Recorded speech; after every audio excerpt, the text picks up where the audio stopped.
والعاقبۃ للمتقین والصلاۃ والسلام علی رسولہ الکریم اما بعد فاعوذ باللہ من الشیطان الرجیم بسم اللہ الرحمن الرحیم پڑھی الصلاۃ والسلام علیکہ یا سیدی یا رسول اللہ الصلاۃ والسلام علیکہ یا سیدی یا رسول اللہ الصلاۃ والسلام علیکہ یا سیدی یا حبیب اللہ الصلاۃ والسلام علیکہ یا سیدی یا حبیب اللہ الصلاۃ والسلام علیکہ یا سیدی یا رحمۃ للعالمین الصلاۃ والسلام علیکہ یا سیدی یا رحمۃ للعالمین وعلی آلک واصحابک یا سیدی یا خاتم النبیین وعلی آلک واصحابک یا سیدی یا خاتم فیضان من آج میں قرآن کریم فرقان حمید سورہ ابراہیم کی آیت نمبر 22 کا ترجمہ تفسیر بیان کروں گا۔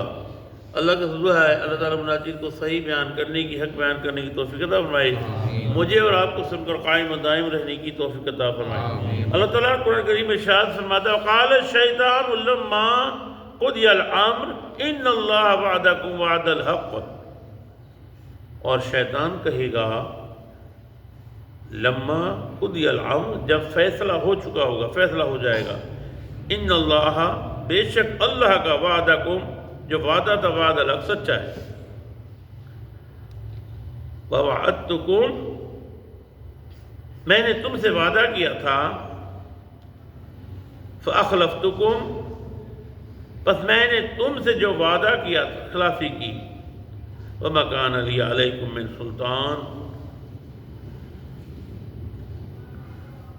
اور میرا تم پر کچھ زور نہیں، الا ان دعوتکم، تم کو دعوت دی، فاستجبتم، تم نے میری بات قبول کر لی، فاستجبتم لی، تم نے میری بات قبول کر لی، فلا تلومونی، تو اب مجھے ملامت نہ کرو۔ کون شیطان کہہ رہا ہے مجھے ملامت نہ کرو، ولوموا انفسکم، بلکہ اپنے آپ کو ملامت کرو، وانا بمصرخیکم، میں تمہاری مدد نہیں کر سکتا، وما انتم بمصرخی، اور نہ تم میری مدد کر سکتے ہو، انی کفرت، میں انکار کرتا ہوں، بما اشرکتمون، کہ جس نے مجھے شریک بنایا من قبل، اس سے پہلے، ان الظالمین لہم عذاب علیم، بے شک ظالموں کے لیے دردناک عذاب ہے۔ قیامت کے دن یہ وہ بات ہے کہ جب فیصلہ ہو جائے گا، جنتی جنت کی طرف جائیں گے، جہنمی جہنم کی طرف جائیں گے، میدان لگا ہوگا، دو خطاب ہوں گے۔ اب جب رب نے تو اعلان فرما دیا، جب رب نے اعلان فرما دیا، مومنین جو جنت تھوڑی بہت جس سے خطا ہو جاتی ہے لیکن ہے مومن، انہوں نے شرک نہیں کیا، وہ شرک نہیں کیا انہوں نے، اب ان تھوڑی سی خطا پر پکڑ ہے ان کی، آپس میں مشورہ کریں گے کہ چلو آدم علیہ السلام کے پاس چلتے ہیں۔ آدم علیہ السلام کے پاس میرے آقا بیان فرما رہے ہیں کہ آدم علیہ السلام کے پاس آئیں گے سب، اے آدم آپ اللہ کے نبی ہیں، آپ کو اللہ نے اپنی قدرت سے پیدا کیا، آپ اللہ سے عرض کریں اللہ ہمیں چھوڑ دیں۔ کہا یار میں کچھ نہیں کر سکتا، آپ سب نوح کے پاس جاؤ۔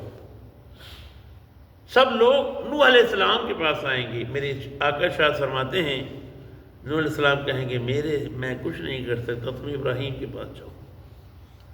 سب ابراہیم کے پاس آئیں گے، وہی عرض کریں گے۔ ابراہیم علیہ السلام فرمائیں گے، کہا کہ میں کچھ نہیں کر سکتا، تم موسیٰ کے پاس جاؤ۔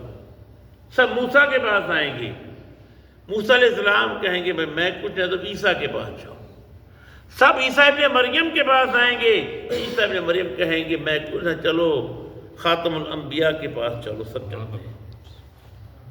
سب حضور صلی اللہ علیہ وسلم کے پاس پہنچیں گے۔ میرے آقا فرمائیں گے ہاں میں ہوں تمہارے لیے، میں ہوں تمہارے لیے۔